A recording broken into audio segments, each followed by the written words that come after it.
केंद्र सरकार ने भी ईडब्ल्यूएस के अंतर्गत जो 10% सवर्ण वर्ग के लोगों को आरक्षण देने के संबंध में आरक्षण लाया है, तो उससे खुला एक प्रकार से उल्लंघन है। खुला उल्लंघन एक प्रकार से है कि क्योंकि साथियों 50% जो इंदिरा साहनी का रिपोर्ट कहता है कि उससे अधिक आरक्षण नहीं होना चाहिए, किसी वर्ग को भी आरक्षण नहीं मिलना चाहिए। किंतु साथियों केंद्र ने तो पहले ही 10% आरक्षण लाकर ईडब्ल्यूएस के अंतर्गत 50% की सीमा का उल्लंघन कर दिया है। तो क्या राज्य भवन से जो क्वेश्चन तैयार हुआ है, उसमें इस बारे में यह पूछा जाना ज़रूरी है कि 50% से अधिक यदि राज्य सरकार आरक्षित वर्ग को आरक्षण दिया है, 76% आरक्षण दिया है, तो उसे किसको ध्यान में रख के आरक्षण दिया है। जय जोहार साथियों, मैं जय मानिका, आप देख रहे हैं जय मूल निवासी हिंदी न्यूज़। साथियों, आज हम देख रहे हैं कि आरक्षण को लेकर प्रदेश स्तर पे नया-नया विवाद खड़ा होता हुआ दिखाई दे रहा है। साथियों, यह विवाद थमने का नाम ले रहा है। साथियों, यह बढ़ता ही जा रहा है। अब तो यह विवाद कोर्ट पे भी पहुँच गया है। कोर्ट का आज अर्जेंट सुनवाई था। आज अर्जेंट सुनवाई के बाद पता चलेगा कि यह आरक्षण और का विवाद खत्म हो पाएगा या नहीं।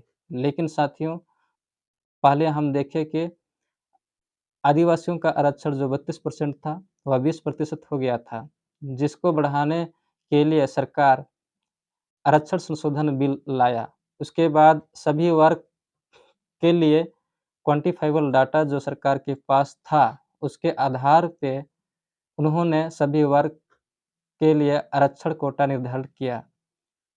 एससी वर्ग के लिए उन्होंने 13% और एसटी वर्ग के लिए 32% और ओबीसी वर्ग के लिए 27% उन्होंने कर दिया था।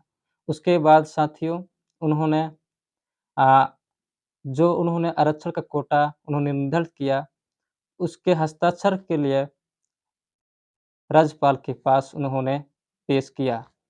उसके बाद भी लगभग 12-13 दिन हो गए हैं साथियों, राज्यपाल का हस्ताक्षर उस पे नहीं हुआ है और हस्ताक्षर तो नहीं हुआ, किंतु राजभवन की ओर क्योंकि राजभवन राज्यपाल का आधिकारिक भवन है, वहाँ से राज्य सरकार के लिए 10 तरह का क्वेश्चन पूछा गया है। वह क्वेश्चन किस प्रकार का है, उसको मैं आप लोगों को बताऊँगा। लेकिन बताने से पहले मैं थोड़ा यह बताना चाहता हूँ कि लगातार आरक्षण को लेकर जो टकराव राज्यपाल के बीच में राज्य सरकार का जो पहले से बनी हुई थी, तो क्या इस 10 प्रकार का सवाल का जवाब राज्य सरकार राज्य भवन को दे देता है, तो उसके बाद क्या खत्म होगा या नहीं? ये तो खैर देखने वाली बात होगी। लेकिन साथियों हम सीधे चलते हैं, जो 10 प्रकार का सवाल क्या है, जो राज्य भवन ने राज्य सरकार को पूछा है, उसको हम बताना चाहते हैं। पहला है, क्या अनुसूचित जाति और जनजाति के संबंध में मात्रात्मक विवरण संग्रहित किया गया है? दूसरा है, इंदिरा साहनी केस में उल्लिखित विशेष एवं बद्धकारी परिस्थितियां कौन सी है? तीसरा, हाई कोर्ट के आदेश के 2.5 महीने बाद ऐसी कौन सी परिस्थितियां बनी जिसके आधार पर आरक्षण में 50% से अधिक की वृद्धि की गई? चौथा, अनुसूचित जाति एवं जनजाति के व्यक्ति किस प्रकार राज्य में सामाजिक, आर्थिक एवं शैक्षणिक रूप से पिछड़े हुए हैं? पांचवा, छत्तीसगढ़ में अनुसूचित जाति एवं जनजाति के सामाजिक, आर्थिक व शैक्षणिक पिछड़ेपन को ज्ञात करने के लिए कौन सी कमेटी बनाई गई है?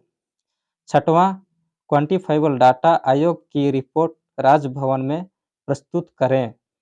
सातवां, अधिनियम में प्रस्तावित संशोधन में शासन के विधि एवं विधायी कार्य विभाग का क्या अभिमत है? आठवां, आर्थिक रूप से कमजोर वर्ग के लिए संविधान में अनुच्छेद 16(6) के तहत पृथक अधिनियम लाना चाहिए था। नौवां, अनुसूचित जाति एवं जनजाति के सदस्य राज्य की सेवाओं में क्या क्या चयनित नहीं हो रहे हैं? 10वां, क्या 76% आरक्षण लागू